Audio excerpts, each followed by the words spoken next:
বাংলাদেশে যে ঘটনাটা ঘটে গিয়েছিল সেই ঘটনাটাই কিন্তু নেপালেও ঘটে গেল। কারণ একটা, সেটা হলো ছাত্র সন্তানরা যখন খেপে ওঠে তখন কিন্তু কাউকে নিস্তার দেয় না।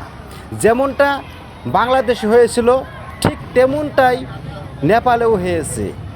আসলে বেকারত্ব বেশি বাড়ার ফলে এরকম ঘটনা হয়ে যায়, যখন মানুষের কোনো কর্মসংস্থাপন না থাকে, যখন মানুষ ইনকাম রুজি রোজগার করার কোনো বিকল্প রাস্তা না থাকে, তখন কিন্তু জনগণই এমন একটা কাজই করে বসে। দেখেন, আজকে নেপালের কাছে অনেক সৈনিক আছে, অনেক ক্ষমতা আছে, তারপরেও কিন্তু জনগণ যখন খেপে যায় তখন কিন্তু কোনো সেনাবাহিনীতে কোনো কিছু কাজে দেয় না। কারণ রাইজেই রাজা। যখন রাইজ খেপে যায় তখন কিন্তু কোনো মন্ত্রী, এমএলএ, মিনিস্টার কোনোটাই কিন্তু কাজে দেয় না। তাই নেপালে দেখেন কি ঘটনা ঘটে গেল। এখন নেপালের যে পরিস্থিতি কাঠমান্ডুতে, এটা কিন্তু খুব কষ্টকর। আর ওইখানকার জনগণ যখন খেপে গেছে তখন কিন্তু সবটা একদম নিস্তব্ধ করে দিছে। ওইখানে ইন্টারনেট, ইনস্টাগ্রাম, ফেসবুক, ইউটিউব সব কিছুই বন্ধ করে দিয়েছে। তো তার ফলেও কিন্তু তারা খেপে গেছেন।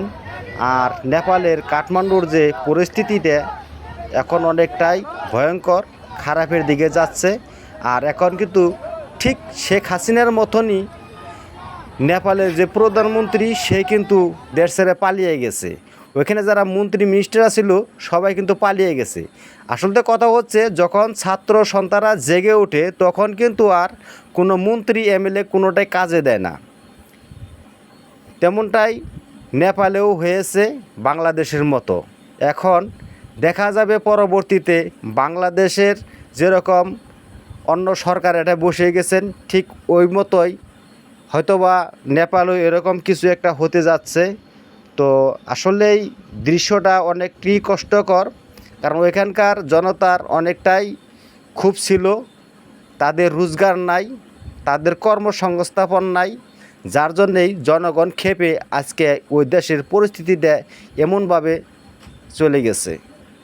তো যে দেশেরই হোক না কেন, সবাই রাইজে যে আছে রাইজদেরকে সম্মান করা চাই। কারণ জনগণ যদি খেপে ওঠে তখন দেশের 12টা বাজিয়ে দেয়। জনগণের উপরে কোনো রাজতন্ত্রে কাজে দেয় না, কোনো গণতন্ত্রই কাজে দেয় না যদি জনগণ খেপে ওঠে। তা আপনাদের মাঝে শেয়ার করলাম ভিডিওটা। দেখেন, দৃশ্যটা অনেকটাই ভালো লাগার একটা দৃশ্য। আজকে নেপালের যে ইউনিয়ন স্টুডেন্ট যারা আছে, ইউথরা কিন্তু খেপে যে আজকে নেপালের পরিস্থিতিটা আজকে এমনভাবে হয়েছে। নেপালের প্রধানমন্ত্রী উদাও, যারা মন্ত্রী, এমএলএ ছিল তারা কিন্তু সব আজকে এখান থেকে উদাও হয়ে গেছে।